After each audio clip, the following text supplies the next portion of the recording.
사실 영적인 삶에 있어서 가장 중요한 것이 무엇이냐? 뭐 여러 가지가 있겠지만 그 중에 하나를 꼽으라면 저는 갈망이라고 얘기하고 싶습니다.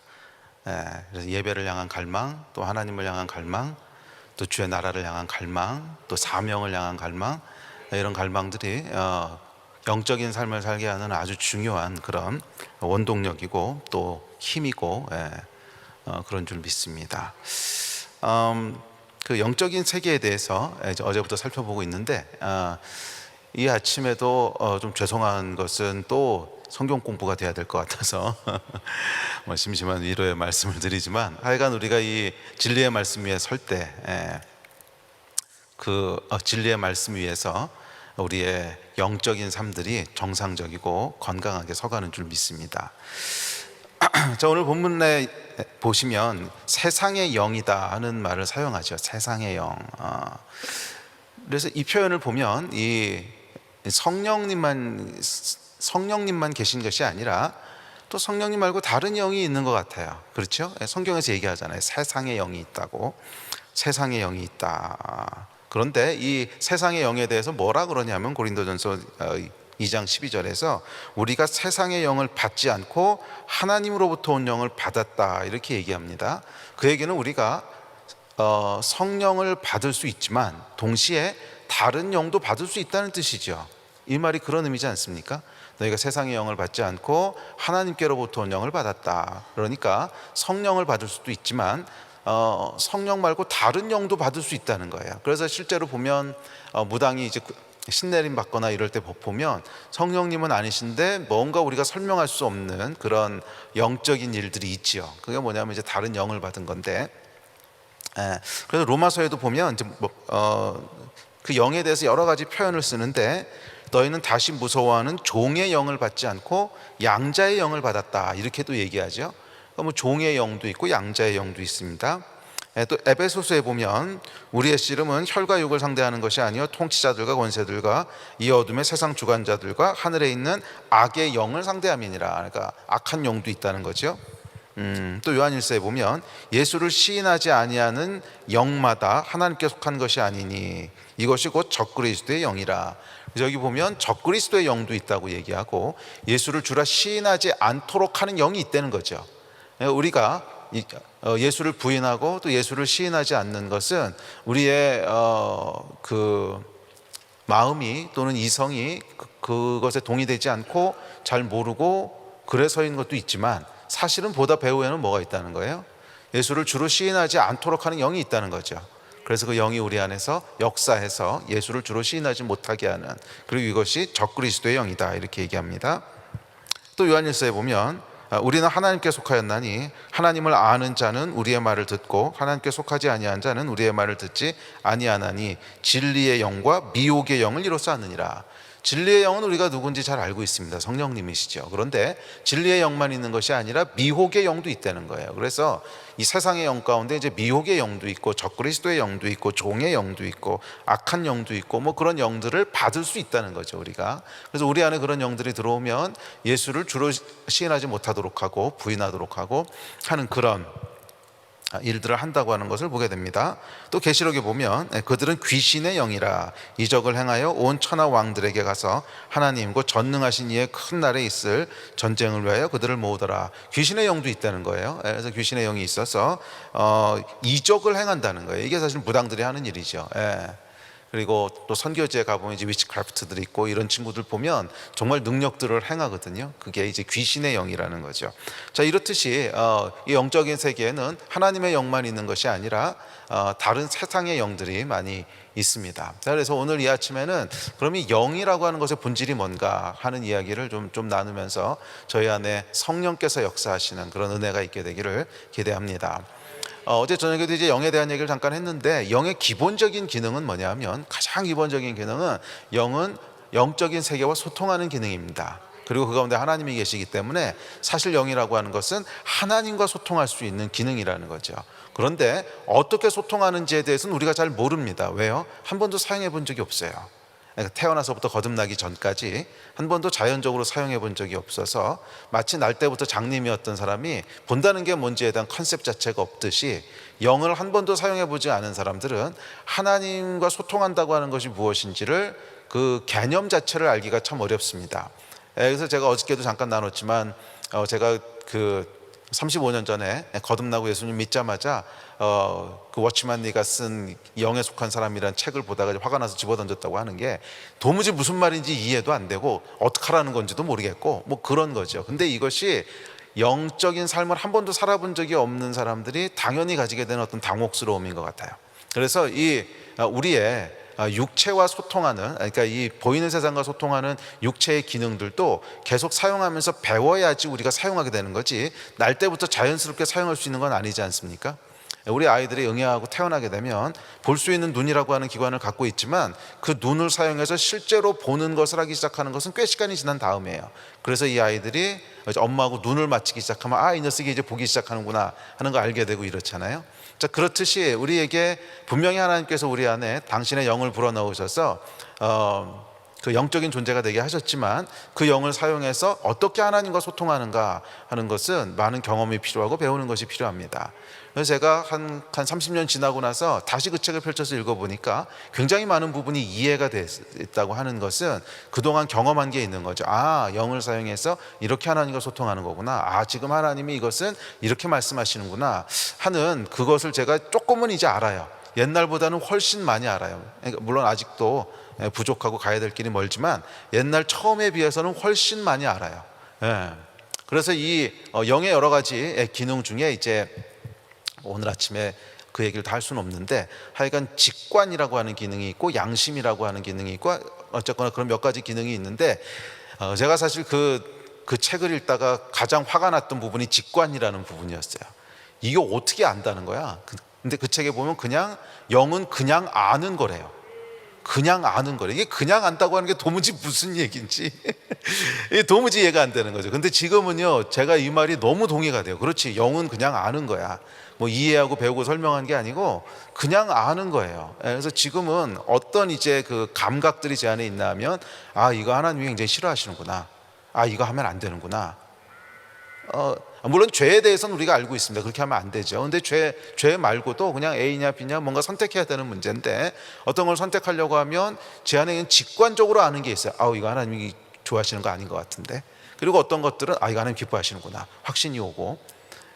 그래서 주변에서 이제 물어보면 목사님 그거 어떻게 아세요? 그러면 몰라요. 나도 어떻게 아는지 몰라요. 근데 그냥 알아요.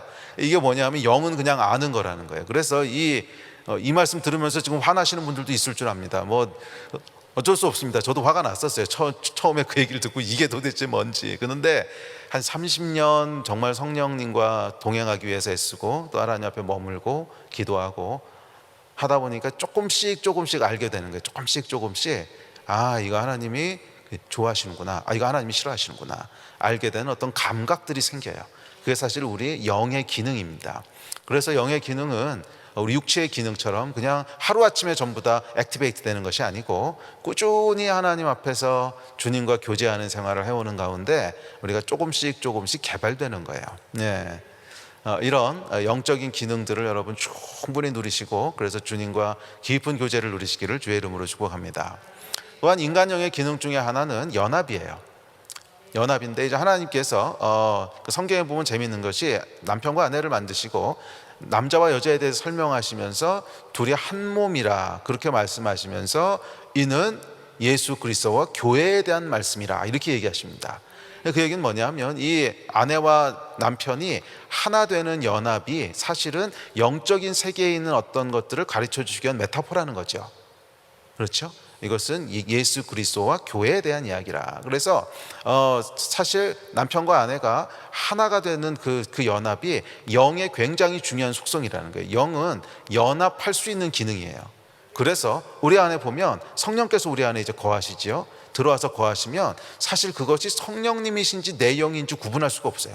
그 다음에는 성령님하고 내 안에 있는 영이 그냥 하나가 된 거예요. 그래서 이제 더 이상 남편과 아내가 둘이 아니라 하나이니라 이렇게 말씀하시듯이 우리 안에 거하시는 성령님과 내 영이 그냥 하나가 되는 거죠. 그래서 우리의 그 즉 그리스도의 신부다라고 하는 표현을 사용하는 것이 우리 안에 들어오셔서 마치 남편과 아내가 하나가 되듯이 그렇게 영 안에서 성령님과 우리 영이 하나가 되는 그 신비를 이제 그리스도의 신부다 이렇게 표현을 하는 거죠. 그리스도의 신부다. 그래서 남편과 아내가 하나 되듯이 성령님과 내가 온전히 하나가 돼서, 그래서 이 성령께서 우리 안에 들어오셔서 온전히 역사하시기 시작하면 사실은 내 생각인지 하나님의 생각인지 구분하는 것이 참 무의미해져요. 그냥 성령께서 역사하시는 것이 마치 내 생각처럼 떠오르기도 하고, 또 성령께서 말씀하시는 것이 그냥 이제 그런 거죠. 그래서 나의 영과 성령님의 영을 완전히 분리한다고 하는 것이 불가능해지는, 하나가 되는, 그런 것이 이제 인간 영의 기능입니다. 그래서 하여간 기억하셔야 될 것은 사람의 영은 다른 영을 받을 수 있는 기능이 있다는 거예요. 그래서 성령님을 받아서 성령님과 하나가 되듯이, 하나가 되든지 아니면 세상의 영을 받아서 세상의 영과 하나가 되든지, 그래서 이 우상을 섬기는 거에 대해서 계속 성경이 음란하다 또는 간음이다 이렇게 표현하는 것이 이것 때문에 그렇습니다. 우리 영의 기능이 마치 남편과 아내가 하나가 되듯이 성령님과 온전히 연합하기 위해서 하나님께서 우리 안에 창조해 넣으셨는데, 성령님이 아니라 다른 영과 하나가 되는 것이기 때문에 정확히 간음에 해당한다는 거죠. 그것이 인간 영의 기능입니다. 그렇다면 영이란 뭔가? 오늘 본문에도 보시면 종의 영, 적그리스도의 영, 종교의 영, 또 우리가 흔히 사용할 때 음란의 영 또는 물질의 영 이런 말들 사용하는데, 영의 정확한 정의가 뭔가? 영의 정확한 정의는 이렇습니다. 잘 기억하십시오. 영이라고 하는 것은 사람의 가장 깊은 곳에 거하며 사람을 움직이게 하는 가장 근원적인 생명입니다. 조금 길긴 한데 하여간 영이라고 하는 것은 사람의 가장 깊은 곳에 거하는 사람의 본질이고, 그러면서 사람을 움직이게 하는 가장 근원적인 생명이에요. 가장 근원적인 생명입니다. 영의 첫 번째 속성이 있는데, 그 속성은 뭐냐면 영은 갈망을 준다는 거예요. 영은 갈망을 준다는 거예요. 사람은요, 갈망이 있을 때 그 갈망을 향해서 움직이게 됩니다. 그래서 영은 사람의 가장 깊은 곳에 거하면서 사람을 움직이는 생명이라고 했을 때 그 움직이게 하는 것이 뭐냐면 바로 이 갈망인 거죠. 갈망인 거죠. 또한 이 갈망이라고 하는 것은 삶의 의미를 디파인합니다. 예를 들어서 우리가 무언가를 갈망하고 있어요. 돈의 영이다. 그러면은 돈을 갈망하겠죠. 돈을 갈망합니다. 그러면 그 사람의 인생의 의미는 뭘까요? 돈을 버는 게 의미인 거예요. 자기가 갈망하는 것을 얻게 되는 것이 그 사람의 삶의 의미가 되는 거죠. 그래서 갈망이라고 하는 것은 항상 사람에게 의미를 줍니다. 그래서 성령께서 우리 안에 거하시면 우리 안에 하나님을 향한 갈망이 일어납니다. 그럼 그 사람의 삶의 의미는 뭐예요? 하나님을 추구하는 것이 삶의 의미가 되는 거예요. 또 아까 얘기했듯이 세상의 영을 받는다. 그러면 세상의 영이라고 하는 것은 이렇게 퉁쳐서 얘기한 건데, 하여간 보이는 세계의 어떤 것을 갈망하게 하는 영이라는 거예요. 보이는 세계, 세상이라고 하는 보이는 세계에 그것이 성적인 것이 됐든 권력이 됐든 돈이 됐든 물질이 됐든 자동차가 됐든 요즘 아니면 게임이 됐든 스마트폰이 됐든 하여간 세상에 있는 어떤 것을 갈망하게 하는 영이라는 뜻인데, 그럼 우리 안에 그 세상의 것을 향한 갈망이 일어납니다. 그러면 그 사람의 삶의 의미는 뭐냐면 그걸 얻는 것이 삶의 의미인 거예요. 그래서 게임을 향한 깊은 갈망이 있는 사람은 게임을 계속하는 것이 삶의 의미인 거예요. 그리고 삶의 의미가 주어지면 이제 행복이 무엇인지가 결정됩니다. 행복은 자기가 의미 있다고 생각하는 것을 성취하는 것이 행복이죠. 그래서 영이라고 하는 것이 무엇을 결정하냐 하면 사람의 인생을 결정하는 거예요. 그 사람이 어떤 삶을 살게 될 것이고 무엇을 향해서 움직이게 될 것인가 하는 것을 다 결정하는 것이 뭐냐면 영인 거예요. 우리 안에 어떤 영이 거하느냐에 따라서 어떤 삶을 살게 되고 어떤 삶을 누리게 되니까 결정이 되는 거예요. 그래서 만약 우리 안에 우리가 보통 이제 음란마귀다 이러죠. 음란의 영이 있는 사람은요, 모든 사람이 다 음란의 영이 있는 게 아닌데, 하여간 음란의 영이 특별히 있게 되면 끊임없이 뭐에 대한 갈망이 생기냐면 성적인 갈망이 생기게 됩니다. 그럼 그 사람의 삶의 의미는 뭐냐면 성적인 만족을 얻는 것이 삶의 의미가 되는 거예요. 그리고 언제 행복하냐? 그게 성취됐을 때 행복한 거예요. 그래서 계속 그런 삶을 살게 되는 거죠. 또 권력에 대한 어떤 갈망이 있다, 권력의 영이 있다. 그럼 이 사람은 끊임없이 뭐를 추구하게 되겠어요? 권력을 추구하겠죠. 끊임없이 권력을 추구하는 것이 삶의 의미가 될 것이고, 그리고 언제 행복하다고 느끼냐면 자기가 원하는 권력을 얻었을 때 행복하다고 느끼는 거예요. 자, 이것이 영의 기능입니다. 그래서 영이라고 하는 것은 뭐냐면 더 이상 이유를 설명할 수 없는 가장 근원적인 어떤 생명력이에요. 갈망을 줌으로 말미암아. 그래서 이 갈망이라고 하는 것이 수학에 있어서 공리하고 거의 같은 역할을 합니다. 수학에 보면 이제 액시옴이라고 하는 게 있는데, 공리라고 하는 게 있는데, 그 이제 공리라고 하는 건 뭐냐면, 수학은 A면 B고 B면 C고 약간 쫙 논리적으로 그 연결이 되어 있어야 되죠. 그래서 예를 들면 삼각형의 내각의 합은 180도예요. 아시죠? 네. 삼각형의 내각의 합은 180도인데 왜 그럼 삼각형의 내각의 합은 180도입니까? 그러면 이게 평행선을 이렇게 그려서 엇각이 같기 때문에 그렇습니다. 뭐 그래요? 그러면 왜 엇각은 같습니까? 그럼 이러저러서 그렇습니다. 그럼 그건 왜 그렇습니까? 이건 저러저러서 그렇습니다. 이렇게 쭉 끝까지 따라가다 보면 더 이상 그건 왜 그렇습니까? 그러면 그건 원래 그런 겁니다 하는 게 있어요. 이걸 뭐냐 그러면 액시옴이라 그러는 거예요.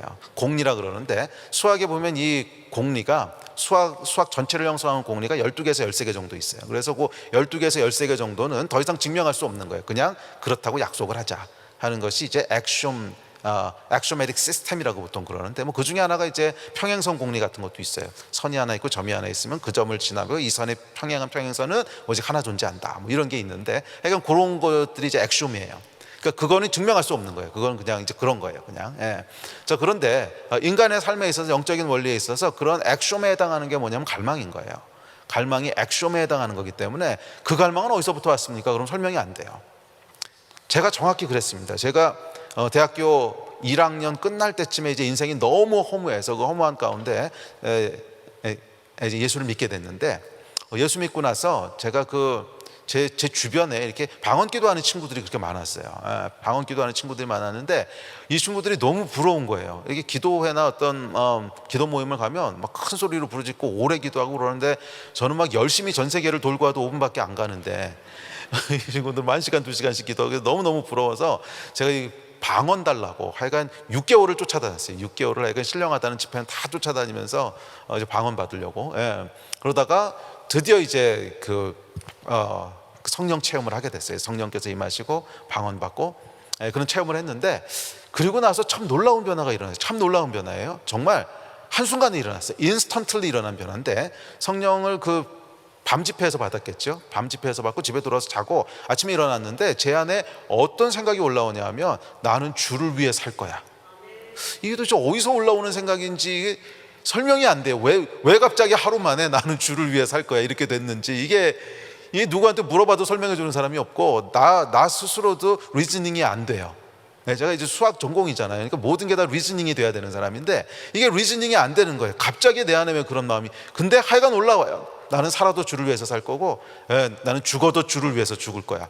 막 그러면서 눈물이 나고 이게 뭐 설명할 수 없는 갈망이 막 올라와요. 근데 지금 이제 30년 지나고 나서 돌아보니까 그게 영인 거예요. 그게 영인 거예요. 그러니까 성령께서 우리 안에 들어오시면 하나님에 대한 갈망을 일으키는 거예요. 갈망을 일으킴으로 말미암아 내 삶의 의미가 뭔지를 결정하는 거예요. 그렇지, 나는 주를 위해서 사는 게 내 삶의 의미야. 그래서 저는 주를 위해서 사는 삶을 안 살게 되면 삶의 의미가 없어지는 거예요. 삶에 아무 의미도 없어지고 공허하고 오직 주를 위해서 살 때만 제 안에 만족함이 있어요. 오직 주를 위해서 살 때만 기쁨이 있고 만족함이 있고 그렇지 이게 인생이지 이 고백이 나오게 되지 다른 건 아무리 해도요 만족함이 없어요. 정말 만족함이 없어요. 그 옛날에 좋아하던 것들이 있는데 뭐 좋아하던 것들은 지금은 뭐 그거 해도 별로 관심도 없고 해도 만족함도 없고 제 안에 마르지 않는 만족함을 주는 것 하나밖에 없어요. 주를 위해 사는 거. 왜 그러냐면 성령께서 제 안에 거하시기 때문에 그래요. 저는 정말 성령께서 우리 안에 역사하시면 물론 뭐 성령께서 거하셔도 성령께서 눌려 계실 수도 있어요. 내 혼의 파워에 그러면 얘기가 좀 달라지지만 성령께서 정상적으로 우리 안에서 활동하시면 누구나 이 갈망을 갖게 되는 줄 믿습니다. 그리고 우리 이 새벽 예배에 나오신 모든 분들 똑같은 갈망 있지 않으세요? 나는 주를 위해 살 거야. 나는 주를 위해 죽을 거야. 그거 말고는 인생에 의미가 없어. 그게 성령께서 하시는 일이에요. 이 갈망을 일으키시는 거예요. 그래서 우리로 주를 위해서 살고 싶게 하시고 그래서 주를 위해 살 때 만족이 있게 하시고 그래서 영은 뭐라고요? 갈망이고 갈망이 의미가 뭔지를 결정하고 그 의미가 행복이 뭔지를 결정하게 됩니다. 자, 그런데 성령께서만 그런 게 아니고 다른 것도 다 마찬가지인 거예요. 그래서 아까도 얘기했지만 음란의 영이 만약 지배를 받는다, 음란의 영을 받아서, 세상의 영을 받아서 그러잖아요. 음란의 영을 받아서 그 영과 동거하기 시작하면, 그러면 우리 안에 그 영이 주는 갈망을 갖게 되는 거예요. 그러니까 음란의 영이라고 하는 것은 계속 성적인 그런 유혹과 갈망을 계속 갖게 되고, 그래서 결국 그것을 향해서 움직이게 되고, 그게 인생의 의미가 되고, 그래서 영은 뭐라 그랬어요? 우리를 움직이게 하는 가장 근원적인 생명이라고 그랬죠. 그래서 영이 들어오면 하여간 움직여요. 영이 들어오면. 그래서 여러분, 아무 영도 없다, 그런 사람은 여러분 결국 어떻게 느끼는가? 삶이 공허하다고 느껴요. 아무 영도 없으면 삶이 공허하다고 느껴요. 사실 아무 영이 없을 수 있는지 잘 모르겠는데, 하여간 그 부분까지가 잘 모르겠는데, 하여간 우리가 이렇게 눈에 띄는 영의 지배를 받지 않는다, 그래서 아무런 영이 없다, 그럼 그 사람은 마치 영혼이 없는 인형처럼 삶의 깊은 허무 가운데 있게 됩니다. 저도 마찬가지였어요. 제가 대학교 1학년 때 예수님을 믿게 될 때 삶이 너무 허무해서 이렇게 사는 게 무슨 의미가 있나, 그래서 정말 거의 자살하기 직전까지 갔을 때, 그때 제가 예수 그리스도를 만나게 되고, 그러면서 제가 삶의 의미가 뭔지를 알게 됐거든요. 근데 이 의미가 뭔지 알게 됐다고 하는 것이 리즈닝은 안 돼요. 제가 아까도 말씀드렸지만 왜 그것이 제 삶의 의미가 있는 것인지, 왜 그래서 내 삶에 있던 깊은 공허가 하루아침에 사라져 버린 건지, 이게 설명은 안 돼요. 설명은 안 되는데 지금 보면 이해가 돼요. 아, 내 안에 성령께서 들어오신 거구나. 내 안에 성령께서 들어오셔서 내 삶에 갈망하는 것들을 만들어내셨기 때문에 삶의 의미가 생긴 거구나. 주를 위해 살고, 하나님 나라를 위해서 살고, 복음을 위해서 살고, 그러면서 그것이 제 삶의 의미를 만들어내게 되는 겁니다.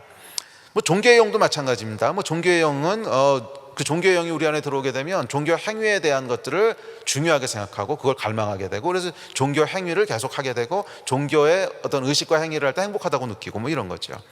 물질의 영은 뭐에 대한 갈망을 줍니까? 돈에 대한 갈망을 주는 거죠. 그래서 삶의 의미가 뭘로 디파인 되냐 하면 돈을 버는 거예요. 삶의 행복은 뭘로 디파인 되냐 하면 돈을 실제로 성취했을 때 느끼는 감정, 그게 이제 행복으로 디파인 되는 거예요. 자, 그런데 권력의 영도 마찬가지고, 그래서 여러분 보시면 동성애나 또는 요즘 세상을 새롭게 하여간 다 끝났다고 생각했는데 무슨 유령처럼 다시 올라오고 있는 공산주의라, 그 사회주의 공산주의는 사실 70년대, 80년대 아니 90년대 소련이 붕괴되면서 끝났다고 다들 생각했잖아요. 더 이상 공산주의가 어디 있어. 그런데 한국도 그렇고 미국도 그렇고 이 사회주의, 공산주의 하는 것이 마치 망령처럼 다시 올라오지 않습니까? 근데 이런 것들 여러분 가장 배후에 가보면 결국 영이 있는 거예요. 결국 영이 있는 거예요. 잘 생각해 보십시오. 김일성, 그러니까 북한 체제 같은 경우에 김일성 3대 세습이 이루어졌는데, 이 3대 세습이 이루어지는 동안 그 나라에는 생각할 줄 아는 사람이 아무도 없나? 어떻게 저거를 위대하다고 친송하고 저거를 따라갈 수가 있지? 아니, 거기도 배운 사람이 있고 공부한 사람이 있을 텐데 이해가 안 되지 않습니까? 근데 거기만 있는 게 아니고 한국에도 많은 것 같은데, 하여간 도저히 이해가 안 되는 상황들을 보면서, 아니, 생각을 할 수 있고 상식적이라면 저걸 어떻게 지지를 하지? 근데 지지를 해요. 그래서 보면 그게 뭐냐면 결국 영이에요. 영. 논리로 다 설명이 안 되는 거예요. 동성애도 마찬가지고, 물론 모든 동성애자나 모든 이런 생각을 하는 사람들이 다 영이다, 그런 건 아닙니다. 그건 조금 설명을 할 텐데, 하여간 그게 깊게 들어가면 결국 영이에요. 결국 깊게 들어가면 영이기 때문에 대화를 통해서 해결될 수 있는 게 아니더라고요. 정말 그 영에 강하게 사로잡힌 사람은 대화를 통해서 해결이 안 돼요. 결국 대화로 해결이 안 돼요. 그래서 성경은 뭐라 그러냐면 우리의 싸움은 혈과 육에 속한 싸움이 아니라는 거예요. 결국 이게 영적인 싸움이기 때문에 영적인 권위를 가지고 기도와 간구함을 가지고 예배로 이걸 돌파해내고 그 영을 무너뜨려야 되는 거지, 더 강한 자가 오셔서 강한 자를 결박해야 되는 거지, 이게 그냥 말로 행동으로 한다고 해결되는 게 아니더라고요. 그래서 제가 어제 첫날에도 말씀드렸지만 크리스찬의 가장 스탠다드 라이프 스타일은 뭐냐면 땅을 움직이는 게 아니고 하늘을 먼저 움직이는 거예요. 하늘을 먼저 움직이면 이 땅의 것들은 정말 순리대로 움직이게 됩니다. 하나님께서 그것을 하늘에서 푸시면 이 땅에서는 그냥 하나님이 하시는 대로 순리대로 쫓아가기만 하면 그냥 일이 풀어지게 돼 있어요. 그런데 하늘의 것들을 풀지 않고 움직이려고 그러면 땅에서 기를 쓰고 애를 쓰고 힘썼는데도 안 되고, 그런 마음 상하고 뭐 시험 들고. 근데 여러분, 하늘을 움직이면서 사는 사람들은 시험 들 이유가 없습니다. 했는데 안 돼요? 아, 이거 하나님이 지금 때가 아니고 막으시나 보다. 기다리면 되는 거죠. 최선을 다해서 했는데 안 돼요? 아, 그럼 하나님이 다른 계획이 있으신가 보다. 그래서 이 하늘을 움직이면서 사는 사람들은 스트레스를 안 받아요. 아멘. 혹시 스트레스가 많으시다면 죄송합니다. 회개하십시오. 회개. 지금 땅을 움직이려고 그러니까 스트레스가 많은 거예요. 하늘을 움직이는 사람은 뭐 시험 들거나, 하나님 앞에 시험 들거나, 뭐 스트레스 받거나 이런 거, 인간이기 때문에 없진 않겠죠. 그래도 현격하게 적어요. 자, 그래서 이 인간은 하여간 영을 받을 수 있는 존재인데, 그렇다면 우리가 어떤 영을 받을 것인가 하는 것을 어떻게 결정하는가 하는 것이 우리의 의지예요. 의지. 그래서 하나님께서 인간을 창조하시면서 선악과를 주시죠. 이 선악과가 뭐냐면 인간에게 의지를 주셨다는 거죠. 자유롭게 선택할 수 있는 의지를 주셨어요. 그래서 그 의지가 뭐냐면 우리의 영을 결정할 수 있는 선택권을 주신 거예요. 하나님을 선택할 수도 있고 반대할 수도 있고, 우리의 영을 선택할 수 있는 결정권을 주신 거예요. 그래서 사실은 우리가 성령 받을 때도 여러분 좀 보세요. 내가 성령 받기 싫은데 성령 받으신 분 있으세요? 없지요. 내가 성령 받기를 너무 싫어하고 거부하는데 성령 받았다, 이런 사람은 본 적이 없어요. 내 안에 성령을 받고 싶은 의지가 있을 때 받게 되는 것이고, 마음을 열었을 때 성령께서 들어오시는 것이죠. 세상의 영도 마찬가지입니다. 뭐 돈에 대해서 내가 아무런 관심이 없는데 돈의 영이 갑자기 들어온다, 이런 게 아니죠. 내가 원래 돈을 좋아하고 의지적으로 계속 돈을 추구하는 삶을 살려고 하는데 결국 그 삶 가운데 돈이 들어오게 되는 거죠. 이 영이라고 하는 것은 아까도 말씀드렸지만 연합하는 속성이 있습니다. 영의 원리 중에 하나가, 영은 마치 물방울 같아요. 물방울이 이렇게 멀리 있을 땐 두 개지만 점점 가까워져서 어느 순간이 되면 퍽 합쳐서 하나가 되잖아요. 이게 이제 영을 묘사할 수 있는 그림 중에 하나인데, 영은요 어느 정도 그 영에 근접하게 되면 훅 하고 들어와요. 그러니까 성령님도 마찬가지예요. 제가 이제 6개월을 성령 받으려고 쫓아다녔는데 계속 성령님을 추구하고 쫓아다니다 보니까 어느 순간 성령께서 훅 제 안에 들어오시는 거죠. 그래서 성령을 받는 거죠. 그렇듯이 세상의 영도 마찬가지예요. 계속 돈을 추구하거나 계속 음란물에 중독돼 있거나 이런 삶들을 살다 보면 어느 순간 그 영이 훅 들어오는 건데, 그 영이 훅 들어오면요, 그 다음에는 어떻게 되는가? 우리 안에 갈망을 일으키기 때문에 벗어날 수가 없어요. 갈망을 일으키기 때문에 벗어나는 것이 정말 힘들어요. 그래서 그것에 더 집착하게 만들고, 그것에 노예가 되게 만들고, 벗어날 수 없게 만들고 하는 것이 이제 영입니다. 그래서 여러분, 세상의 영은요 절대 받으시면 안 돼요. 근데 크리스천 안에 과연 성령께서 계시는데 세상의 영을 받을 수 있느냐 없느냐는 뭐 신학적인 이슈도 있는데, 이건 잘 모르겠어요. 저는 신학자가 아니니까. 그래서 어떤 분들은 크리스천 안에는 세상의 영이 절대 들어올 수 없다 그러시는 분도 있고, 어떤 신학자들은 아니야, 그래도 들어올 수 있다. 그래서 우리 그 선배님 세대에는 양신의 역사라는 표현도 썼거든요. 성령님이 계신데 또 귀신의 영도 함께 역사해.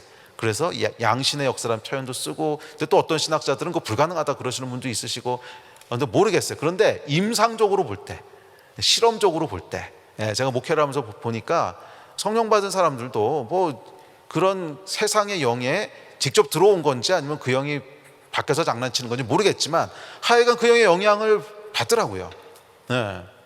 받더라고요. 우리가 정말 성령 충만하게 성령과 동행하는 삶을 살고 있지 않으면 틈을 주잖아요. 마귀에게 틈을 주면 결국 그 영향력을 받게 돼요.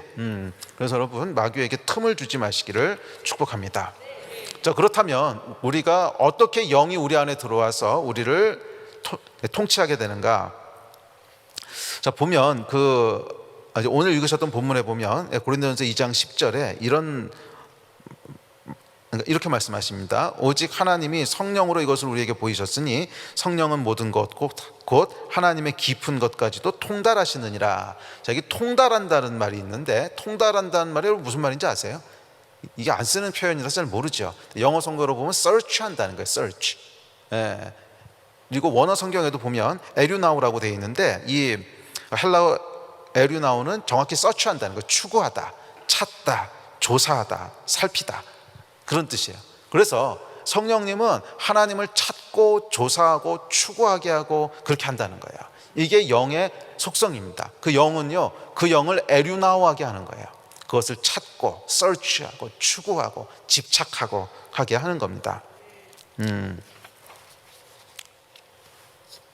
자, 두 번째, 고린도전서 2장 12절에 보면 우리가 세상의 영을 받지 아니하고 오직 하나님께로부터 온 영을 받았으니 이는 우리로 하여금 하나님께서 우리에게 은혜로 주신 것들을 알게 하려 하심이라. 저기 보면 이제 알게 하다라고 하는 단어가 있는데, 이 단어는 에이돈이라고 하는 헬라어인데 그 뜻이 뭐냐면 주목하여 보다, 이런 뜻이에요. 주목하여 보다. 그래서 영의 속성 중에 하나가 뭐냐면 계속 그것을 추구하게 하고 주목해서 보게 하는 거예요. 예, 세상의 영도 마찬가지고 성령님도 마찬가지. 우리 안에 그 영이 들어오면 계속 주목해서 보게 하고 추구하게 하고 하는 거예요. 그래서 우리가 어떤 영이 우리 안에 역사하게 되는가, 여러분이 추구하고 주목해서 보는 것이 결국 역사하게 되는 거예요. 예, 그래서 저는 우리가 이 시대에 싸워야 될 아주 프랙티컬한 실제적인 싸움은 눈의 싸움이라고 믿습니다. 보고 듣는 것의 싸움이에요. 우리가 무엇을 보고 무엇을 듣는가, 결국 에이돈하는 거거든요. 무엇을 주목하고 무엇을 보는가, 그러면 그 영이 들어오는 거예요.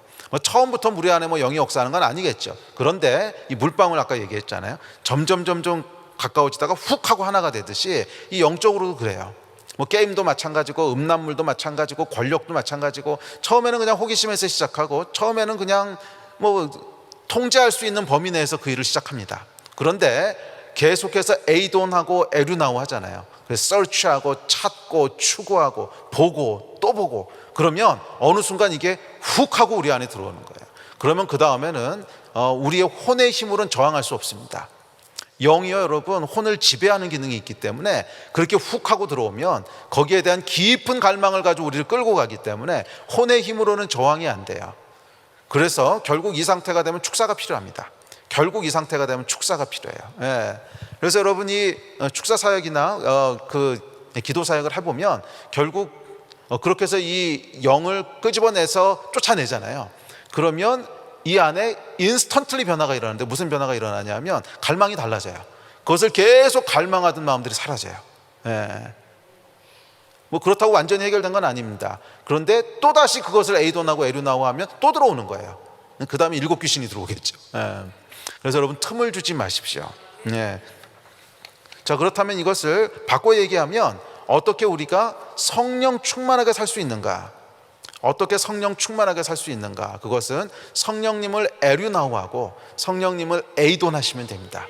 계속 하나님을 바라보시고 계속 성령님을 추구하시고 계속 그렇게 살아가기를 갈망하시고, 사실 여러분, 성령께서 영이 들어오면 갈망을 주지만 갈망하는 영이 들어오기도 해요.